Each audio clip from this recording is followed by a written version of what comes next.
Et ça, c'est le piège. Parce que les gens, ils vont se dire, ah, bah, c'est de la TVA française. Oui, c'est la TVA française, mais c'est pas à déclarer dans la CA3. C'est à déclarer dans les OSS. Du moment que ça part, peu importe où ça part de l'Union européenne, pour aller dans un autre pays de l'Union européenne, vers un particulier, c'est du OSS. Tu as signé ton contrat FBA, Amazon, du moment que tu as signé ton contrat, il envoie de la marchandise dans les pays de l'Union européenne. Sauf qu'il ne te demande pas si tu es immatriculé dans ces pays. Donc nous, ce qu'on regarde chaque mois aussi, c'est de savoir si dans chaque pays départ qu'on a sur les rapports Amazon, on a un numéro de TVA départ. Ils perdent de l'information pour certains de nos clients parce qu'ils ne téléchargent pas toutes les factures. Les factures, c'est par cycle de paiement. Le cycle de paiement d'Amazon, c'est une dizaine de jours.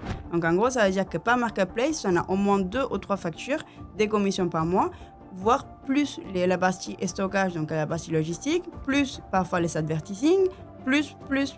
Donc du coup, on se retrouve avec des factures manquantes. Donc c'est Amazon qui gère dans ses entrepôts les stocks. Sauf qu'il arrive parfois qu'ils te cassent du stock, qu'ils te perdent du stock, qu'ils t'abîment les stocks.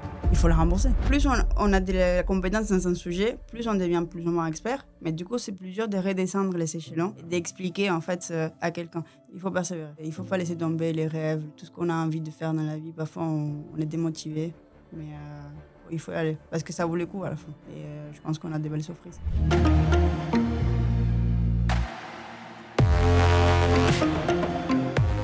Salut et bienvenue dans un nouvel épisode du podcast Les Geeks des Chiffres. Et dans cette vidéo où on va une masterclass sur la TVA dans l'e-commerce. Je vous garantis que cet épisode, vous devez le suivre jusqu'à la fin si vous souhaitez décortiquer ce sujet avec nous. J'ai le plaisir d'accueillir Stéphanie Garcia qui est expert comptable mémorialiste au bout de son stage d'expertise comptable et qui réalise justement un mémoire sur ce sujet-là. Et je pense que je t'ai découvert dans les couloirs ici et je me suis dit, on y va direct. L'histoire de cet épisode, c'est que c'était même pas prévu. Quand je l'ai vu et on a commencé à aborder ce sujet, j'ai dit, viens nous expliquer tout ça, car c'est un sujet qui peut aussi faire beaucoup peur à bon nombre de collaborateurs en cabinet et même d'experts comptables. Stéphanie, oui. Très heureux de t'accueillir dans le podcast Les Geeks des Chiffres. Très heureuse aussi parce que je te suis aussi au quotidien. Donc, ça fait plaisir aussi d'être ici avec toi. Alors Stéphanie, avant de commencer cet épisode et de partir vraiment dans le cœur du sujet, j'aimerais comprendre qu'est-ce qui t'a donné toi envie de devenir expert comptable. Parce qu'à la base, c'était peut-être pas ça que tu voulais faire. Bah ouais, c'est un peu une longue histoire. Alors, je suis cubaine à la base, donc du coup, j'ai vécu à Cuba jusqu'à mes 17 ans. Donc, je suis arrivée en France quand j'avais 17, passage à 18. Et à la base, je voulais faire du commerce international. Donc, je suis arrivée, je parlais pas français. Donc, il fallait que je trouve une fac qui m'accepte, malgré les faits que je parle pas français. Donc, j'ai trouvé les facs d'économie, économie et gestion, qui m'a acceptée pour la première année, donc 2011-2012. Et année difficile. Donc, j'ai dû aller à un cours avec un cours d'amphithéâtre. Donc, on était, je sais pas, peut-être 100 parfois. Et je comprenais pas un mot de ce qu'on disait, donc c'était dur. Mais comment tu le vis là ? Parce que non seulement tu parles pas la langue, mais en plus tu vas faire de la compta, de la gestion là, à ce moment-là. Donc là, tu es sur deux. Ouais, non, je comprenais rien. Donc, alors, j'ai trouvé une fille. J'ai trouvé une fille à l'époque, c'était devenue ma copine. Et en fait, elle m'a passé ses cours. Donc, j'ai mis une demi-heure à faire une phrase pour lui demander son cahier des cours. Et ça a marché. Donc, elle me passait ses cours à midi. Donc, j'ai parti à la cantine, j'ai recopié tous ses cours de la matinée. Je lui ai redonné son cahier. L'après-midi, je faisais pareil. Et en fait, ça a duré 1 an. Enfin, bon. Au bout de 2 mois, je commençais à bien comprendre. Donc, c'était quand même mieux. Mais j'arrivais toujours pas à prendre des notes parce que ça va trop vite en cours. Et au bout de la 2e année d'éco, j'ai rencontré une autre fille qui m'a fait découvrir la compta parce qu'elle fait ses DCG. Et là, par contre, j'ai adoré. Donc, j'ai fait plusieurs sessions de révision avec elle. J'ai voyé ce qu'elle faisait, qu'est-ce qu'il y avait comme contenu et tout. Je lui ai dit, mais en fait, c'est ça que je veux. Trop bien. C'est ça que je veux faire. Et du coup, j'ai fini ma 2e année. J'ai eu ma 2e année. Donc, j'ai eu ma 2e année d'éco et j'ai changé pour les DCG. Donc, alors, bien sûr, je n'avais pas d'équivalence. Donc, je recommençais les DCG de zéro. Et du coup, je commençais les DCG. Ça a confirmé que ça me plaisait toujours, que c'est toujours ça que je voulais faire. Et aujourd'hui, je n'ai toujours pas changé d'avis. Donc, je pense que j'ai bien fait d'échanger de voie. Mais en tout cas, oui, c'est comme ça que j'ai rentré dedans. Après, les DCG, je les fais en 1 an. Donc, je fais tous les DCG en 1 an, sauf la partie rapport des stages, parce que je ne pouvais pas faire les stages et réviser en même temps. Mais du coup, aujourd'hui, je suis là. Donc, j'ai fini mon DCG en 1 an, j'ai fait mon rapport des stages la 2e année pendant que j'étais en première année des decks. Et après, j'ai eu un peu des temps de latence parce que j'ai eu 2 garçons entre-temps. Donc, mon premier garçon, c'était un peu compliqué, donc je l'ai gardé jusqu'à 1 an, donc j'ai eu quand même une année d'arrêt. Mais là, aujourd'hui, j'ai repris il y a 2 ans et là, au 30 juin, je devrais finir ma 3e année. Je rallonge un petit peu parce qu'il me reste 2 journées de formation à faire, mais bon, mon objectif, c'est de les passer en mai de l'année prochaine. Merci beaucoup et bravo en tout cas Stéphanie pour ça parce que là on est en train de mettre une petite masterclass à tous ceux qui disent je peux pas, j'ai pas le temps. Ah si, un peu. Bah en fait en réalité tu viens d'un autre pays, tu parles pas français, tu fais le DCG, tu le valides, tu fais le DSCG, tu le valides en 1 an. Écoute, bravo, maman plus le deck. Enfin voilà, en tout cas je pense que ça a été quoi quand même les petits conseils que tu pourrais donner pour y arriver. Qu'est-ce qui a fait que justement tu as réussi à faire toutes ces étapes de cette manière? J'ai l'impression à peu près facilement. Bah, alors c'est pas facile, hein. À peu Je près. dis pas que c'est facile parce qu'effectivement, parfois on est découragé, mais l'entourage, c'est important. Je pense que s'entourer des bonnes personnes, c'est important aussi parce que tu as quand même un support. Donc, quand tu as envie de lâcher, bah, y a quelqu'un qui te soutient et te dit non, relève-toi et allez, on y va. Et je pense que ça fait gagner beaucoup. En tout cas, pour moi, ça a été important. Donc, j'ai un entourage qui me soutient. Mon conjoint, il me soutient énormément. Mon père, il me soutenait aussi à l'époque. Donc, c'est important. Donc, en tout cas, ça, après, un peu de l'organisation, parce que malgré qu'on veut tout le temps faire des choses, il faut se dire parfois, bah non, on culpabilise, hein, parce que souvent, je vais partir en vacances, je culpabilise, je vais sortir le week-end, tu te dis, bah non, je devrais travailler. Donc, voilà, mais en tout cas, avec un peu d'effort, disons que beaucoup de motivation, on peut le faire. Si on veut le faire, on peut le faire. C'est juste, c'est toi qui décides de ton destin. Donc, C'est toi qui décides. Alors, c'est Ah oui. une très bonne manière de voir les choses. Du coup, passons. Merci beaucoup en tout cas d'avoir introduit tout ça sur ton parcours, Stéphanie. Là, aujourd'hui, on est dans ce podcast et dans cet épisode à faire une masterclass sur cette TVA qu'on peut avoir à traiter dans le cadre des opérations internationales et comment aussi ça se traite ça en comptabilité. Je pense que là, on est sur un bon sujet. Prenons un cas d'usage pour aider tous nos auditeurs et tous ceux qui nous regardent aussi en vidéo à comprendre comment ça marche. Disons qu'on est une boîte française qui réalise 10 millions d'euros de chiffre d'affaires et qui vend dans 7 pays européens via la boutique Amazon. Est-ce que ça peut être le bon cas d'usage? Oui, bien sûr. C'est un peu le cas classique. Alors, Donc, effectivement. Ce que j'aimerais qu'on puisse aborder, c'est comprendre déjà c'est quoi les logiques de TVA à l'international et après qu'on aille vraiment au bout, qu'est-ce qu'on retrouve dans la comptabilité, quoi, une fois qu'on a fait les opérations. Alors, en fait, effectivement, c'est un cas très complexe et puis il faut décortiquer. Donc, on va commencer par plusieurs étapes. Donc, première chose, c'est les clients, ils vont sur Amazon dans l'Union européenne. Donc, alors, les stocks dans les 7 pays de l'Union européenne, c'est un plan spécifique Amazon, c'est les plans UE Amazon, donc c'est les FBA, c'est les programmes FBA, qui te permettent de stocker dans 7 pays de l'Union européenne de façon à que ta marchandise soit plus près du client et que tu puisses adhérer au Prime. Parce que sinon, bah, du coup, en fait, les Prime, ils te font livraison en 24 heures. Si la marchandise n'est pas à côté, c'est pas possible. Donc, du coup, ils avaient su trouver cette astuce, entre guillemets, de faire du stockage dans 7 pays de l'Union européenne pour être plus proche des arrivées des clients et puis, du coup, couvrir les marchés européens. Ok.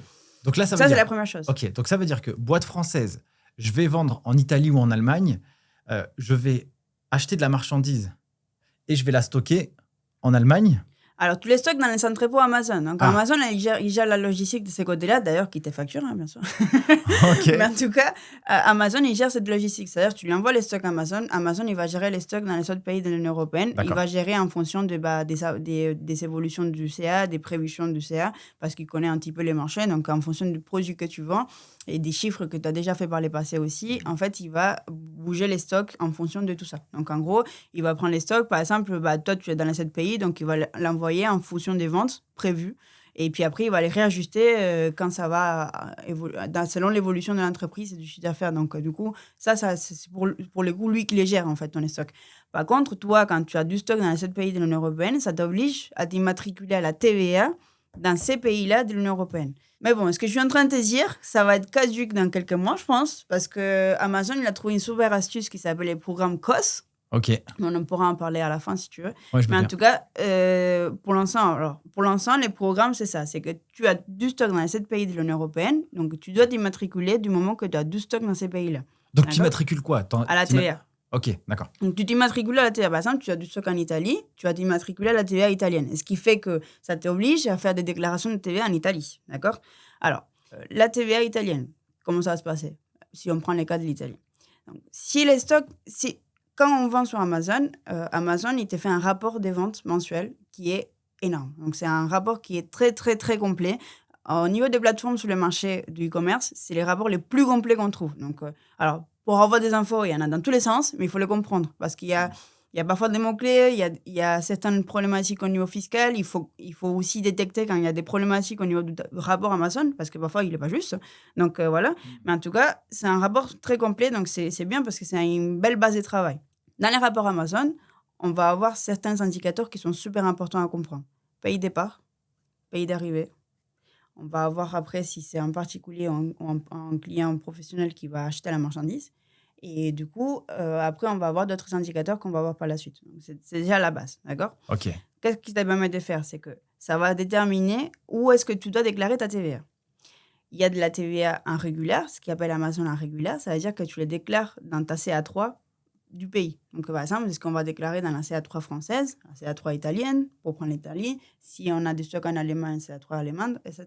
Et puis après, il y a ce qu'on déclare au niveau du hausse, c'est-à-dire la TVA qui est relative aux ventes faites vers des particuliers au sein de l'Union européenne. D'accord.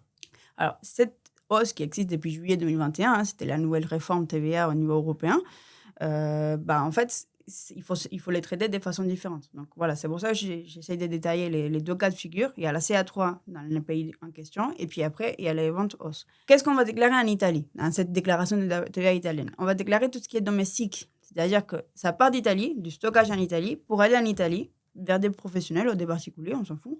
Mais en tout cas, ça reste en Italie, la marchandise. Elle ne part pas, d'accord? Et on va aussi déclarer ce qui part d'Italie pour aller hors Union européenne. Par exemple, je ne sais pas, en Suisse. Ah oui, parce que c'est à côté aussi.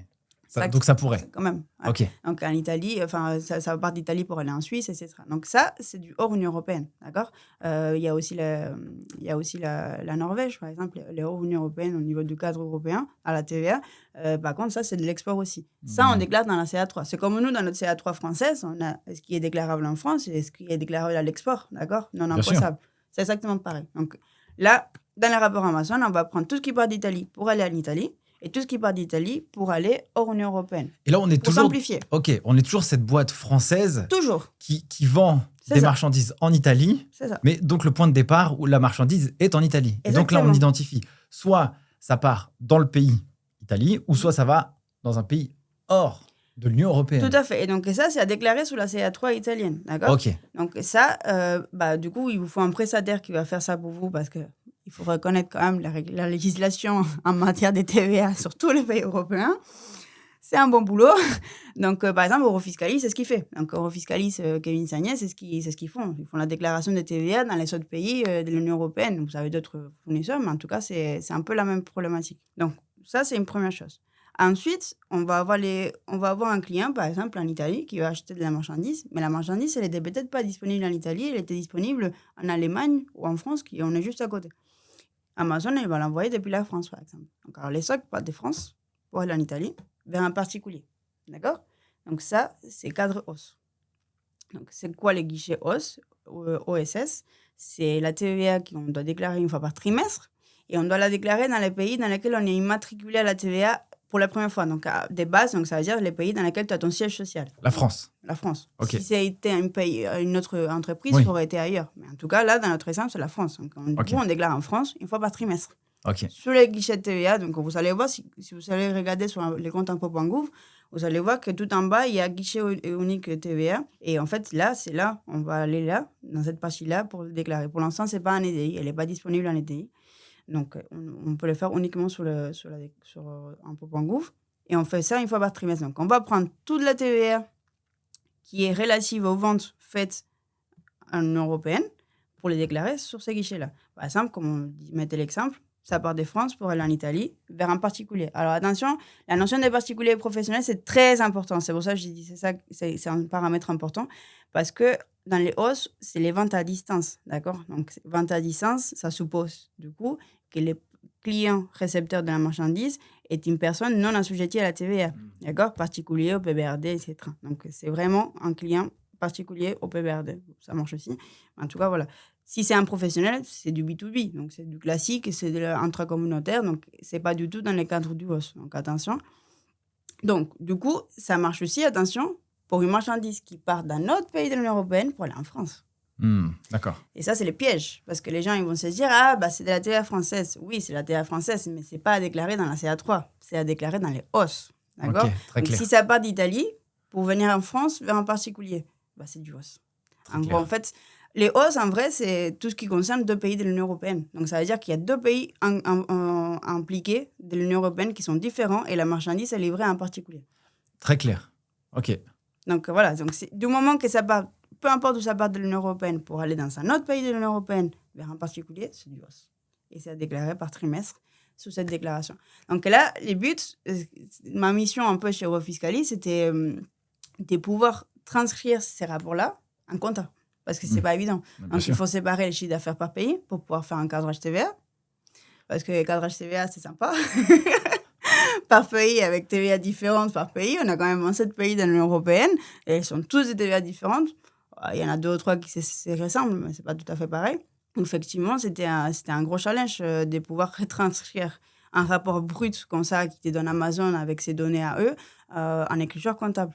Donc, du coup, on a travaillé sur des matrices Excel avec des tableaux croisés dynamiques. Aujourd'hui, on développe un outil aussi qui va nous aider à mettre tout ça en place. Mais en tout cas, les buts, c'est de pouvoir retranscrire ça en compta. Donc, on va suivre les règles TVA. Donc, ça veut dire qu'on va prendre les rapports. On a créé un beau tableau croisé dynamique pour les traiter en fonction de ce que je viens de vous dire. Donc, on va regarder les pays de départ, le pays d'arrivée, les clients professionnels aux clients particuliers, la monnaie, parce qu'Amazon, il y a plusieurs monnaies. Du coup, en Union européenne, il y a l'euro, il y a les SEC et les PLN. Donc, les SEC, il y a quand même un gros taux de change. Il y a 10 points d'écart entre l'euro et les SEC. Donc, si on se plante, on a 10 points de plus, ça fait beaucoup. Donc, du coup, il faut prendre en compte aussi la monnaie. Et on va regarder tout ça. Alors, d'autres données qu'on regarde aussi, c'est les TVA du pays de départ. Pourquoi ? Il y a un petit piège, Amazon. Donc, Amazon, il envoie tu as signé ton contrat FBA. Amazon, du moment que tu as signé ton contrat, il envoie de la marchandise dans les pays de l'Union européenne. Sauf qu'il ne te demande pas si tu es immatriculé dans ces pays-là. Ah oui, d'accord. D'accord ? Donc, ça, c'est les pièges. Il va envoyer de la marchandise dans les pays. Il y a des pays qui bloquent, il y a des pays qui ne bloquent pas. Donc, voilà, il sait jouer un peu avec ça. Donc, il va envoyer la marchandise là-bas. Et donc, la marchandise qui part de ces pays, par exemple, il a envoyé de la marchandise en Pologne. Tu n'es pas immatriculé en Pologne. La marchandise qui part de ces pays-là pour aller dans un autre pays de l'Union européenne, le système d'Amazon, il reconnaît que tu n'as pas de numéro de TVA à départ. Donc, il s'est dit, c'est bizarre ça. Et du coup, il te met 0 de TVA.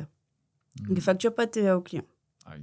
Aïe. Sauf que, en vrai, si on a un contrôle, lui a dit, je m'en fous, c'est son problème. Tu as une TVA, donc tu la payes. Donc, tu perds de la marge, entre guillemets. Deuxième problématique, c'est qu'au bout d'un certain temps, Amazon, il va te bloquer parce qu'il va te dire, mais tu n'as pas de numéro de polonais. Et la douane polonaise, elle commence à me casser la tête. Ouais, donc, du coup, tu perds de l'information. Donc, nous, ce qu'on regarde chaque mois aussi, c'est de savoir si dans chaque pays de départ qu'on a sur les rapports Amazon, on a un numéro de TVA de départ. Et ça, c'est important. C'est ce qu'on apporte aussi aux clients. C'est-à-dire, on s'est dit expert e-commerce, c'est qu'on va vraiment aller chercher les détails. Et même ce que, OK, on va appliquer comme une TVA, on te dit que tu perds de la marge, peut-être que c'est pas assez important parce que, par contre, je suis d'alerte sur le fait que Amazon, il a envoyé du stock en Pologne, peut-être que tu n'es pas au courant, et que tu n'as pas de TVA polonais. Donc, fais gaffe quand même, parce que tu peux avoir des problématiques plus tard. Et ça évite aussi que ça débloque les comptes sans que tu sois au courant. Parce que j'ai eu des clients, au tout début, qui disent, on m'a bloqué mon compte, machin. Mais en fait, c'est ça. Parce qu'Amazon, il te bloque après. Derrière, tu ne peux plus vendre. D'accord. Et tu perds un marché. Et pendant les temps, on le sait, en e-commerce, ça va très vite. Donc, les temps que tu règles ta problématique, tu as perdu quand même une semaine, voire peut-être plus. Et du coup, les temps que tu perds à faire tout ça, c'est les ventes que tu perds aussi. Donc, du coup, voilà, on essaye d'anticiper ce genre de problématiques aussi. Mais en tout cas, les simples du rapport, c'est de pouvoir l'intégrer en compta. Et puis, après, on a du plus pour pouvoir identifier. Masterclass, Stéphanie. Merci beaucoup. Du coup, j'imagine qu'un entrepreneur qui veut se lancer sur Amazon, mais il est loin d'imaginer tout ça. Oui. Mais il est très, très loin, en fait. Ah oui, il est très loin. Du coup, en fait, quand vous allez prendre un dossier, client. C'est quoi le setup ou l'installation que vous allez lui faire pour que lui, en fait, il puisse à la fois faire son business et en même temps avoir zéro risque fiscaux? Parce que là, en fait, le risque fiscal, je pense que tous les e-commerçants, ils en ont un, en fait. Ah bah oui. 99% des clients Bah ouais. qu'on reprend, ils sont déjà des risques avant, en fait. On a beaucoup de créations, mais les créations, du coup, on les prend dès les départs, donc on va limiter les risques. Mais par contre, pour ceux qui arrivent, on a déjà du bagage, soit à corriger, parce que parfois, on fait des audits sur des CSS clos pour corriger les chiffres d'affaires, soit les risques, ils restent. Mais Ouais, parce que en fait, le voilà. chiffre d'affaires, il est faux, du coup, après. Et donc, Ça a un impact sur l'IS aussi, du coup. Ouais, bah, c'est Alors, clair.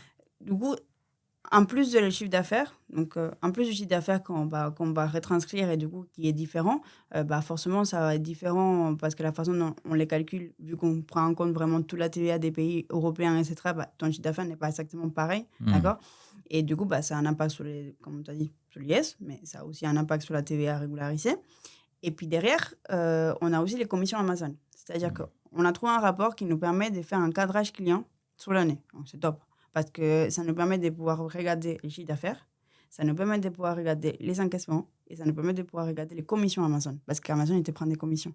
Tu as des factures à aller récupérer, sauf que les clients, ils ne récupèrent pas toutes les factures. Donc, on perd des charges, en fait, aussi. Donc, aujourd'hui, ce qu'on fait, c'est que nous, on va les récupérer nous-mêmes, d'accord? Parce qu'avant, ça nous prenait beaucoup de temps de pouvoir regarder, faire la différence entre ce qu'il nous a déjà envoyé et ce qu'on doit aller chercher. Parce que pour savoir, Amazon, il ne simplifie pas les choses de ces côtés-là. Amazon, il fonctionne par marketplace. Donc, ça veut dire qu'il a des marketplaces dans chaque pays, dans 7 pays du coup, de l'Union européenne. Il y a marketplace Italie, France, Allemagne, Pologne, bref, il y en a 7. Et du coup, il fonctionne par marketplace. C'est-à-dire que cette marketplace-là, elle va vendre, tout ce que les clients vont acheter sur cette marketplace-là, il va faire son chiffre d'affaires, il va calculer les montants qu'il doit te verser en déduction des commissions, et c'est ça que tu reçois. Donc, en banque, en compta, un client, tu dois les éclater par les marketplaces Amazon. Sinon, c'est impossible à cadrer. Donc, on va prendre la marketplace France, par exemple. On va avoir un rapport qui va nous permettre de savoir les chiffres d'affaires réalisés sur le marketplace avec les commissions de la marketplace et les encaissements qu'il t'a versé la marketplace. Donc, ça te permet de faire ton cadrage client. D'accord. Et pareil pour chaque plateforme. Donc, c'est super important de les éclater, sinon tu n'as rien. Donc, déjà, pour commencer. Et puis, sur les commissions, du coup, comme je te disais, ils perdent de l'information, certains clients, parce qu'ils ne téléchargent pas toutes les factures. Parce que, alors, les factures, c'est par cycle de paiement. Les cycles de paiement d'Amazon, c'est une dizaine de jours. Donc, en gros, ça veut dire que par marketplace, on a au moins 2 ou 3 factures, des commissions par mois, voire plus la partie stockage, donc la partie logistique, plus parfois les advertising, plus. Donc, du coup, on se retrouve avec des factures manquantes. Et du coup, ça impacte sur l'IS aussi, parce que du coup, tes charges sont faussées. Ça a un impact sur le décadrage client parce que vu que c'est déduit de ce qui te verse, du coup, parfois, il y a des comptables, par exemple, qui vont prendre les montants versés et ils vont remonter ça en chiffre d'affaires, divisé par, divisé en 0.2, c'est ton hors-taxe, c'est ta TVA, parce qu'ils n'arrivent pas à cadrer, d'accord? Sauf que c'est faux, parce que dans les montants qui te versent, c'est les montants déduits des commissions. Donc, du coup, tu as les chiffres d'affaires imposables, tu as des commissions qui souvent ne sont pas imposables à la TVA, parce que c'est de Luxembourg, je ne sais pas quoi. Et puis derrière, ton chiffre d'affaires que tu as fait remonter en hors-taxe, il n'est pas juste. Du coup. Ok, d'accord. C'est très clair. C'est-à-dire que même dans l'analyse de gestion que tu peux faire de ton activité, en fait, tout est faux. C'est-à-dire que tu pars sur des mauvaises bases, en réalité. Tu pars de mauvaises bases, tu as une mauvaise calcul de la marge, parce que je te redonne un autre truc. Il y en a beaucoup de choses sur Amazon. On voit. Mais en tout cas, autre chose. Par exemple, sur ces rapports-là que je t'ai dit qu'on prend à l'année, on a ce qu'on appelle les FBA stockage. Je ne sais plus comment ils disent exactement ça, mais en tout cas, c'est du stock FBA. Qu'est-ce que c'est ça? C'est que tu envoies ton stock chez Amazon. D'accord? Donc, c'est Amazon qui gère dans ses entrepôts les stocks, etc. Sauf qu'il arrive parfois qu'ils te cassent du stock, qu'ils te perdent du stock, qu'ils t'abîment les stocks. Qui te volent ton stock. Il faut le rembourser. Ouais. Donc, Amazon, il doit te les rembourser. Ah oui. Dans ces rapports-là, on a une ligne qui est dédiée à ça. C'est-à-dire qui est dédiée à cette partie-là qui te rembourse. Parfois, c'est des montants importants. Donc, il faut corriger aussi ton stock. Ces stocks-là, tu ne l'as plus. Tu ne les vendras plus. Ah oui, et il a été remboursé au prix d'achat. Donc, du coup, ce qu'on fait, et c'est déduit aussi de ce qui t'est... Enfin, c'est rajouté, entre guillemets, dans ce qui te paye, Amazon. Donc, pour cadrer ça, on fait une écriture pour les rajouter à un client, mais on l'enlève du 607. Donc, au niveau des achats, on corrige notre stock par rapport à ça. Parce que sinon, ta marche, elle va juste. Ouais, très clair. Comment tu as fait, toi, justement, pour mapper tout ça? Tu vois, là, ça paraît facile ce que tu racontes. Ouais. Tu vois, genre, ouais, je fais ça. OK. Mais du coup, comment tu as fait, justement, pour avoir cette lecture que tu peux avoir aujourd'hui? Bah, ça a pris du temps. Je suis arrivée chez Eurofiscalis, les boulots n'étaient pas forcément faits au début. Enfin, quand on est arrivé, on a démarré Eurofiscalis en 2021. Donc, du coup, quand je suis arrivée, c'était tout à faire. Donc, on avait de la compréhension au niveau de fiscalité, on avait de la compréhension. Donc, on était capable de te dire tout ce qu'on est capable de te dire aujourd'hui. Par contre, la retranscription en compta, c'était un autre boulot. Donc, il fallait trouver comment on arrive à prendre tout ça et les rajouter en compta, trouver les bons rapports, la bonne analyse du tableau, trouver les erreurs qu'il peut y avoir sur Amazon, les problématiques. Et aujourd'hui, je pense qu'on n'a toujours pas tout trouvé, parce qu'il faut être honnête avec soi-même. Mais ça m'a pris beaucoup de temps. Donc, c'est les lectures du rapport, c'est de la pratique non-stop, à essayer d'améliorer. Alors, j'aime bien les outils, donc je suis très outil. J'aime beaucoup travailler avec tout ça. J'aime bien comprendre. Alors, j'aime bien les challenges d'aller chercher l'information, de faire la recherche, etc. Mais oui, ça a été quand même un gros casse-tête. Hein. Donc, aujourd'hui, on arrive à avoir quand même quelque chose de très, très, très propre. Mais ça a été OK. un peu les tours du monde. Je vois. Merci beaucoup, Stéphanie. On arrive déjà à la fin de cet épisode. J'aimerais juste savoir, alors je vais peut-être te poser 2-3 questions encore. Ton mémoire, quelle va être sa promesse? Bah, la promesse, c'est d'essayer de retranscrire tout ça et que ça soit accessible au comptable. Donc, ça veut dire que tu demandes, tu as un dossier Amazon, tu as un dossier, un client qui vend sur Amazon. Si tu prends mon rapport, tu pourras être capable d'au moins comprendre et d'intégrer dans ta compta quelque chose qui ressemble vraiment à de l'analyse réelle des ventes et de la TVA.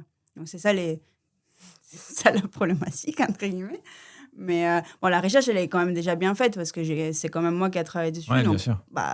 je les connais par cœur, les sujets. Mais c'est difficile aussi de retranscrire ça.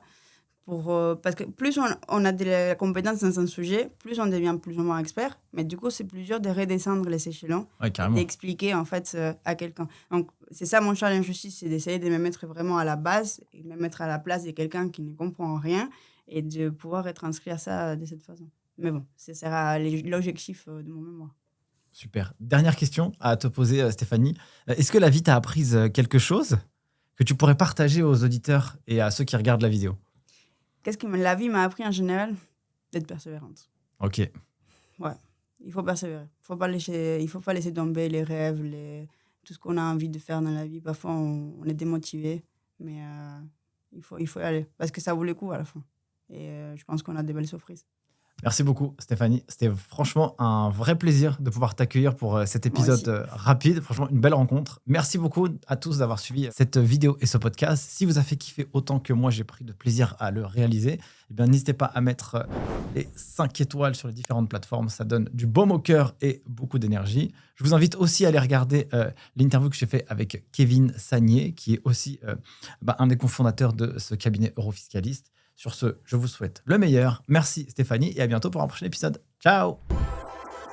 Merci d'avoir suivi cet épisode jusqu'à maintenant. Si vous êtes arrivé ici, n'hésitez pas à mettre un gros 5 étoiles pour soutenir le taf. Et si vous souhaitez aller encore plus loin avec les geeks des chiffres, deux manières de le faire. La plateforme en ligne lesgeeksdeschiffres.com où vous pouvez préparer le DCG et le DSCG à distance, ou si vous êtes étudiant en DCG ou aspirant à le devenir, vous avez un guide qui a été écrit aux éditions Duno qui vous montre la marche la plus rapide pour valider votre diplôme et avoir un mindset, un état d'esprit d'apprentissage extrêmement vertueux. Et si vous êtes en cabinet, eh bien n'hésitez pas à l'offrir à vos collaborateurs juniors pour les aider à valider leur diplôme et les encourager dans cette démarche. Sur ce, merci à vous et à la semaine prochaine.